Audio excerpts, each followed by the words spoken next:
Class data handling का आज हम 13.1 का क्वेश्चन नंबर 4 करेंगे। Marks obtained by 20 students in a mathematics test 91, 63, 54, 83, 92, 63, 75, 85, 89, 90, 63, 72, 83, 54, 92, 75, 84, 90, 91, 83। इसका हमें फ्रीक्वेंसी डिस्ट्रीब्यूशन टेबल बनाना है। सबसे पहले हम इसमें नंबरिंग को अरेंज करेंगे। जैसे सबसे पहले है इसमें 91, फिर है 63, 54, 83, 92। अब ये 63 रिपीट हो गया है इसमें, तो रिपीट नंबर को हम इसके नीचे लिखेंगे 63। फिर आया 75, 85, 89, 91। अब ये 91 रिपीट हो गया है, 63 फिर से रिपीट हो रहा है। फिर है 72, 72 को हम यहाँ पर लिखेंगे। उसके बाद है 83, ये रिपीट हो रहा है। फिर है 54, ये फिर से रिपीट हो गया है। अब है 92, 92 को 92 के नीचे, 75 को 75 के नीचे, 84 इसके अंदर नहीं है तो 84 अलग से लिखेंगे। और फिर है 90, और उसके बाद है 91, ये फिर से रिपीट हुआ है। और लास्ट है 83। अब इसको रिपीटिंग नंबर के साथ अब हम इसको काउंट कर लेंगे, इसमें से कोई नंबर छूटा तो नहीं है। 1, 2, 3, 4, 5, 6, 7, 8, 9, 10, 11, 12, 13, 14, 15, 16, 17, 18, 19, 20। तो ये 20 स्टूडेंट के मार्क्स हैं मैथमेटिक्स के। अब इसमें सबसे पहले हम इसकी रेंज निकालेंगे। 90 को मैं यहीं लिख रही हूँ, और इसका रेंज आ जाएगा maximum marks minus minimum marks. Maximum हम इसमें से देखेंगे और फिर उसमें से हम मैक्सिमम में से मिनिमम को हम माइनस कर देंगे। मार्क्स एक साथ ले लेते हैं। यहाँ पर मिनिमम है 54 और मैक्सिमम है 91 और 92। तो यहाँ पर मैक्सिमम हो गया है 92। तो 92 माइनस 54, इसमें से हम इसको माइनस करेंगे तो 12 में से 4 गया 8, 8 में से 5 गया 3। तो इसका रेंज आ गया है 38। तो क्लास ये जो 38 नंबर है ये नियरेस्ट है 40 के। तो क्लास साइज़ बनेगा इसमें 10 का ही। हर बार हम क्लास साइज़ 10 का ही बनाते हैं। तो क्लास इंटरवल और इसका हम फ्रीक्वेंसी डिस्ट्रीब्यूशन टेबल बनाएंगे। इस तरह से हम पूरा टेबल बनाएंगे। अब मिनिमम मार्क्स इसमें 54 है, तो हमारा क्लास इंटरवल बनेगा 50 to 60, 60 to 70, 70 to 80, 80 to 90, और मैक्सिमम जो है हमारे पास 92 है सबसे बड़ा नंबर। तो 90 से लेकर के 100 तक का सबसे हाईएस्ट बनेगा।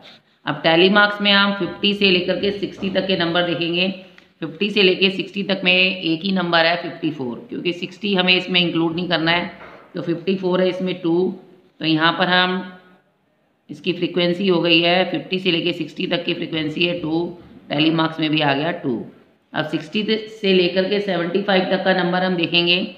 उसमें 63, 1, 2, 3, ये आ गया 63। और इसके अलावा 70 तक में और कोई नंबर नहीं है, तो यहाँ पर आ गया इसकी फ्रीक्वेंसी हो गई 3, 1, 2, 3। अब 70 से लेकर के 80 तक, 70 से लेकर के 80 तक में एक है 75 और दूसरा है 72, 1, 2, 3। तो इसकी भी फ्रीक्वेंसी हो गई 3। अब 80 से लेकर के 90 तक, 80 से लेकर के 90 तक में है ये तीनों हो गए 1, 2, 3 और 4, 5, ये हो गया 6, और इसमें नहीं है तो यहाँ पर हम 6 करेंगे। 1, 2, 3, 4, 5 और ये हो गया 6, इसकी फ्रीक्वेंसी हो गई 6। अब 90 से 100 में देखेंगे। 90 से 100 में ये आ गया है 1, 2, 3 और 4, 5 और एक ये है 96। तो इसकी भी फ्रीक्वेंसी हो गई 90 से 100 में भी 6 हो गई। 1, 2, 3, 4, 5 और ये हो गया 6, तो इसकी फ्रीक्वेंसी हो गई 6। तो टोटल हो गया 2 और 3 5, 3 8, 8 6 14, 14 और 6 20। तो ये इसका फ्रीक्वेंसी डिस्ट्रीब्यूशन टेबल बन गया। अगर इसकी काउंटिंग सेम नहीं आ रही है तो इसका मतलब हमने कोई ना कोई नंबर छोड़ दिया है। नेक्स्ट है marks obtain by 25 students of class 7 in an English test. ये इंग्लिश के टेस्ट के नंबर है, इसको भी हम अरेंज करेंगे। सबसे पहले 90 इस तरह से अरेंज करेंगे, 90, 75, 70, 72, 71, 65, 63, 68, 61। यहाँ तक कोई भी नंबर रिपीट नहीं हो रहा। अब 62 आया है यहाँ पर, 62 के बाद ये 62 रिपीट हो रहा है, तो यहाँ पर हमने लिखा 62 के नीचे 62। उसके बाद आ रहा है 56, 56 के नीचे लिखा 56। फिर आया 75 के नीचे 75, 70 के नीचे 70, 50 के नीचे फिर से एक 56 हमने लिखा। फिर ये 56 आ गया, ये दो 56 हो गए यहाँ पर। उसके बाद है 53 नोटिंग किया हमने। फिर 53 दो बार और आ गया, इसके नीचे दो बार हमने और लिखा। फिर है 41, फिर ये 31, फिर ये 32। अब ये 31 दो बार है तो ये दो बार आ गया। फिर ये है 28। अब देखो हमारे पास पूरी लिस्ट आ गई है। अब ये हमारे पास पूरी लिस्ट है, इसको अब हम असेंडिंग ऑर्डर में अरेंज करेंगे। सबसे छोटा नंबर है 28 और इसमें सबसे बड़ा नंबर है ये 90। तो अब हम इसको अरेंज करते चले जाएंगे। तो ये हमने नंबर्स को अरेंज कर दिया है। 28, फिर 31 इसमें 3 टाइम्स है, देखो यहाँ से 3, एक बार 28, 3 टाइम 31, फिर 32, 41, फिर 53 के 3 नंबर, फिर 56, फिर आएगा 61, फिर 62, 63 वाला नंबर लिखेंगे, फिर 65, 68 के बाद है 70, फिर 71, फिर 72, फिर 75, फिर 90।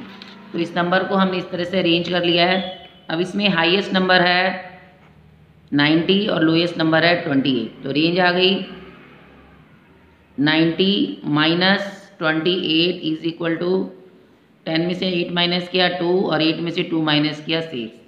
तो ये 62 जो है नियरेस्ट है 60 के। और क्लास इंटरवल जो क्लास साइज होगा वो तो 10 का ही रहेगा। तो यहाँ पर मिनिमम नंबर से देखेंगे 28 है, तो यहाँ पर जो क्लास इंटरवल बनेगा वो 20 से लेके 30 तक का बनेगा।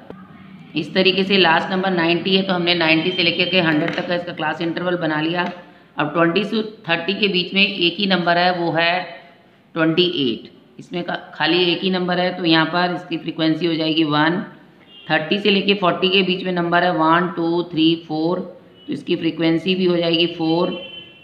फिर उसके बाद 40 से लेके 50 तक में 1, ये 50 के ऊपर का नंबर है तो इसकी फ्रीक्वेंसी 1 है, तो यहाँ पर भी 1 आ जाएगा।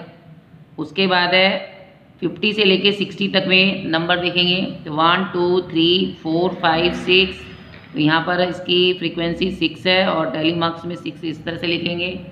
उसके बाद है 60 से 70 में 1, 2, 3, 4, 5, 6, 70 तो अगले में आएगा तो ये भी 6 हो गया। 1, 2, 3, 4, 5 और ये हो गया 6। उसके बाद है 70 से 80 में 1, 2, 3, 4, 5, 6, इसमें आ गया 6, इसकी भी फ्रीक्वेंसी 6 है तो यहाँ पर 1, 2, 3, 4, 5 ये हो गया 6। 80 से लेके 90 के बीच में कोई 80 से लेके 90 में यहाँ पर कुछ भी नहीं है तो इसकी फ्रीक्वेंसी भी 0 हो जाएगी। और 90 से 91 में 1 है तो इसकी फ्रीक्वेंसी भी 1 हो जाएगी। अब इसका टोटल कर देंगे हम, 4 और 1 5, 6, 6, 12, 6, 3 जा 18, 6, 4 जा 24 और 1 25। अब मल्टीप्लाई भी कर सकते हैं क्योंकि 6, 6, 6 बार बार आ रहा है। 6, 1 जा 6, 6, 2 जा 12, 6, 3 जा 18, 19, 20, 24 और 1 25, तो टोटल हो गया 25। अब इस पूरे डाटा को हमने असेंडिंग ऑर्डर में बदल दिया है। स्मॉलेस्ट नंबर आया है सबसे 5 और लास्ट नंबर आया है, ग्रेटेस्ट नंबर आया है इसमें 95। 95 में से 5 माइनस किया तो ये आया 90, इसकी रेंज आ गई है। अब क्लास इंटरवल इसमें पहले से ही गिवन है कि 0 से लेकर 10 लेना है, फिर 10 से 20, तो फ्रीक्वेंसी डिस्ट्रीब्यूशन टेबल बनाया, उसमें 0 से 10 में देखेंगे कितना आएगा। 0 से 10 में यहाँ पर दो ही नंबर है, एक 5 है एक 8 है, तो यहाँ पर इसकी 0 से 10 की फ्रीक्वेंसी हो गई 2। उसके बाद 10 से लेके 20 की फ्रीक्वेंसी बतानी है 1, 2, 3, तो यहाँ पर आया 1, 2, 3 और इसकी फ्रीक्वेंसी हो गई 3। 20 से लेके 30 में 1, 2, 3, 4, 1, 2, 3, 4, तो यहाँ पर 4 आ गई क्योंकि 30 अगले में काउंट होगा। 30 से 40 में 1 2 3, तो यहाँ पर आ गया 1 2 3 और यहाँ पर आ गया 3। उसके बाद है 40 से लेके 50 में 1 2 3, इसमें भी 3 है तो हम यहाँ पे 3 खींचेंगे और यहाँ पर भी 3 लिखेंगे। फिर 50 से लेकर के 60 में, 50 से लेके 60 में 1 1 2 3 4 5, तो यहाँ पर हम 1 2 3 4 5, यहाँ पर भी आ जाएगा 5। उसके बाद है 60 से 70 में, 60 से लेकर के 70 में है 1 2 3 4 आएगा, तो यहाँ पर हम 1 2 3 4, इसकी फ्रीक्वेंसी भी हो जाएगी 4। फिर 70 से लेकर के 80 में एक ही है, यहाँ पर आ जाएगा 1 और यहाँ पर भी आ जाएगा 1। अब 90 से लेकर के 80 से लेकर 90 में देखेंगे तो 1 2 3, इसमें 3 है और 90 से 100 में 2 है, एक 90 एक 95 है, तो इसमें आएगा 3। यहाँ पे इसकी फ्रीक्वेंसी हो गई 3 और इसमें आएगा 2, तो इसकी आ गई 2, नीचे वाले में आ गई 2, तो यहाँ पर भी आ जाएगा 2। तो अब हम इसको ऐड करेंगे, 2 और 3 5 4 9 3 12 3 15 5 20 5 25 और 5 30, तो टोटल हो गया इसका भी 30। तो इसका मतलब जो हमने फ्रीक्वेंसी डिस्ट्रीब्यूशन टेबल बनाया है वो हमारा बिल्कुल ठीक है। तो इस तरीके से आप फ्रीक्वेंसी डिस्ट्रीब्यूशन टेबल में इजीली बना सकते हैं।